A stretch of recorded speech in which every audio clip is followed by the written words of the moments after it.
A sociedade brasileira tem demandado cada vez mais trabalho ao Supremo Tribunal Federal, seja para decidir questões do cotidiano ou questões políticas. Mas até que ponto isso pode ser considerado um processo natural? Antes, vamos entender a casa. O Supremo Tribunal Federal, ou STF, é o órgão de cúpula do Poder Judiciário responsável pela guarda da Constituição Federal. Foi denominado assim pela primeira vez em 1890. A Constituição de 34 mudou o nome para a Corte Suprema, mas 3 anos depois, um novo documento restaurou o título. O STF é composto por 11 ministros aprovados pelo Senado Federal e nomeados pela Presidência da República.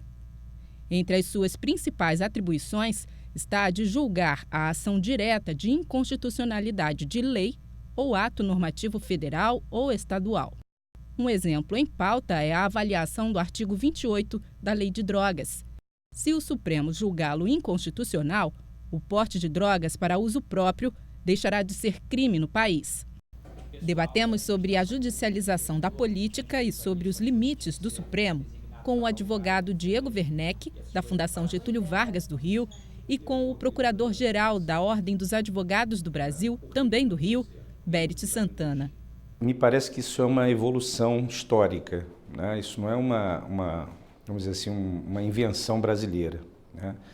Depois da Segunda Guerra Mundial, depois daquelas atrocidades, em especial depois da Segunda Guerra Mundial, o direito constitucional ele recebeu uma série um elenco de direitos humanos e direitos fundamentais e direitos sociais que não... Primeiro, as constituições mudaram, né? Passaram a ser escritas. Segundo, esses direitos foram consolidados nos âmbitos das constituições, né? Em 88, no nosso caso específico, isso se consolidou no Brasil. Então, quando se fala da politização do judiciário ou da judicialização da política, né, lado inverso, quer-se dizer que o judiciário foi trazido para um debate com a política, é o debate político-jurídico, né? Tanto no âmbito, né, do processo judicial, em tribunais regionais, enfim, no tribunais superiores, e especialmente no Supremo Tribunal Federal. As duas coisas estão misturadas. O que a gente tem são algumas variáveis, algumas razões para que haja um grande grau de judicialização de questões sociais e políticas no Brasil de hoje, e algumas dessas razões são estruturais, tem a ver com a Constituição brasileira, tem a ver com a democracia brasileira, tem a ver com o momento pelo qual o país passa, tem a ver com a cultura profissional dos advogados e juízes, mas outras razões têm a ver com escolhas que os ministros fazem e que têm um grande impacto sobre que tipo de caso chega, sobre os incentivos que eles estão dando para os advogados, como se mandassem mensagens do tipo, podem recorrer que a gente aceita o seu caso. Um dos grandes motores do crescimento de casos que são levados ao Supremo e ao Judiciário são as partes que agem estrategicamente, né? Você tem um problema no mundo, você quer resolver esse problema, o Judiciário, se ele está aberto, é uma opção que você vai utilizar. Isso é especialmente válido no caso da política, porque se a gente observa os padrões de ações ajuizadas no STF dos anos 90, em comparação com a década passada, tem uma característica muito clara. Normalmente, quem recorre ao Supremo é a oposição. Então, nos anos 90, o maior responsável por ações diretas de inconstitucionalidade no Supremo era o PT. Dentre os partidos políticos, era o partido mais ativo nesse tipo de contestação. Esse papel se reverte na década passada. É barato para um partido político recorrer ao Supremo. Temas que não são estritamente constitucionais são julgados hoje pelo Supremo Tribunal Federal. Talvez a solução para isso fosse a limitação da competência a temas constitucionais e a ampliação do Superior Tribunal de Justiça, né?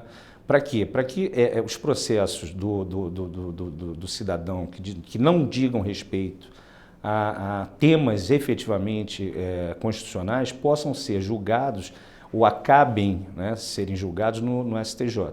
Por exemplo? As questões que envolvem a saúde. É muito comum hoje, diante da ausência ou insuficiência de políticas públicas, que o cidadão recorra ao judiciário. E são questões que são julgadas em primeiro grau, ou seja, por um juiz aqui no Tribunal de Justiça do Rio de Janeiro, e que chegam eventualmente ao STJ e até ao Supremo Tribunal Federal, né? Esse é um exemplo clássico, né? Ou seja, é a politização ou a judicialização da saúde.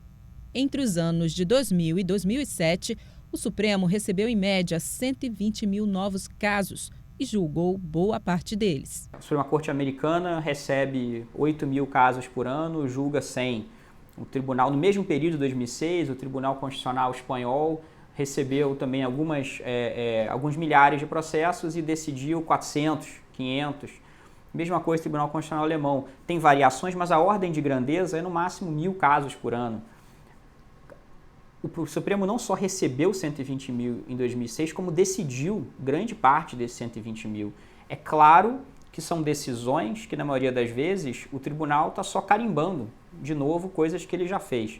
Isso é um risco, é um risco. Agora, retroceder nessa atuação do poder judiciário nesse debate entre os poderes, ou seja, executivo e legislativo, isso me parece que também é equivocado, né? Procurar se limitar ou se excluir no poder judiciário desse diálogo.